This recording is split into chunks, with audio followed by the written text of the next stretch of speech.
खुलुमबाय गोजोन फुंबिलिनि गासैबो बडलेण्ड बुब्लिनि अनसायगिरिफोरखौ बरायग्रोबाय। दिनै 1 जुन रबिबारनि फान्जामुथिखौ फरायथिनो लादों आं उदांस्रि मुसाहारिया। फान्जामुथिनि गिबियाव दं मेष राशि।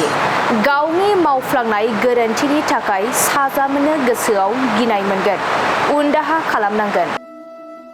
वृष राशि। नोंथांनि अहंकारनि जाउनावनो नखरनि बेसेन गोसा बेसाद खहा जानो हागौ, गोसोखौ हमथानानै सोलिनांगोन। मिथुन राशि। बेफार फालांगि खालामोब्ला खहा जानो हागौ, रांखावरि बिथिङाव गोग्लैसोगोन, गाज्रि सान। कर्क राशि।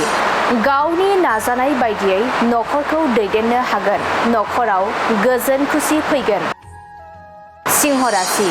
साननाय बायदियै खामानिफोरखौ मावनो नाजागोन, गोरोन्थि हाबा मावफ्लांना साजा मोननांनो हागौ। कन्या राशि। गोबावनिफ्रायनो मोननो लुबैनाय बेसादखौ मोनफुंगोन, गोसोखौ जोबोरैनो रंजाखांनाय मोनगोन। तुला राशि। समाजनि मोजां हाबा मावनो हागोन, नखर जौगानायाव हेफाजाब होनो हागोन। वृश्चिक राशि। नोंथाङा धोरोमनि बेरेखा हाबा मावफ्लांनो हागौ, गोसोखौ हमथानानै सोलियोब्ला गाहाम। धनु राशि। नोंथांनि मावनो लानाय खामानिफोरा फेलें जानो हागौ, गोसोआव जोबोद दुखु मोनखांगोन। मकर राशि। गोमानानै थानाय मुवाखौ मोनफिनगोन, गोसोखौ रंजाखांनाय मोनगोन, मोजां सान। कुम्भ राशि।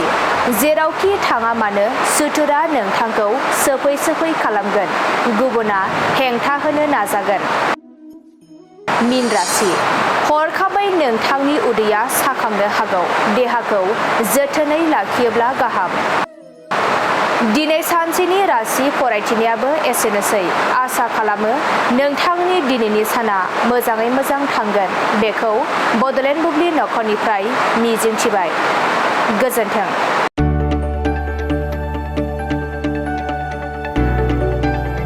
गोजोनथाव खौरां।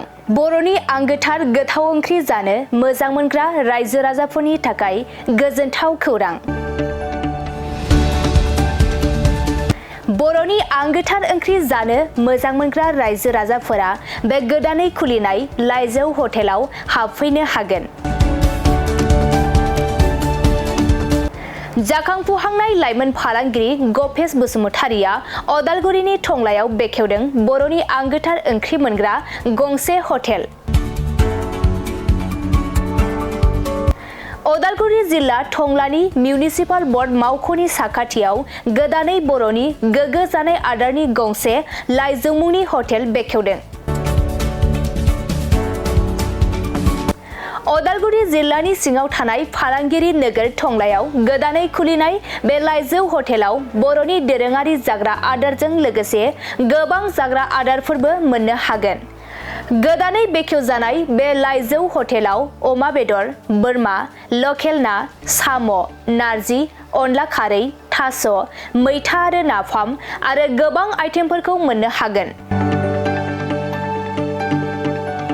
बेनिखायनो नोंथाङाबो अदालगुरि जिल्ला टंला लामाजों थांलाय फैलाय खालामोब्ला बे गोदानै खुलि जानाय लाइजौ हटेलाव हाबनानै बर'नि दोरोङारि गोथाव जाग्रा आदारफोरखौ जालांनो हागोन। आरो नोंथाङा नैबे 9101758967 जानबुं नम्बरनि गेजेरजों खौरां लाहरनानै आबुङै मिथिना लानो हागोन।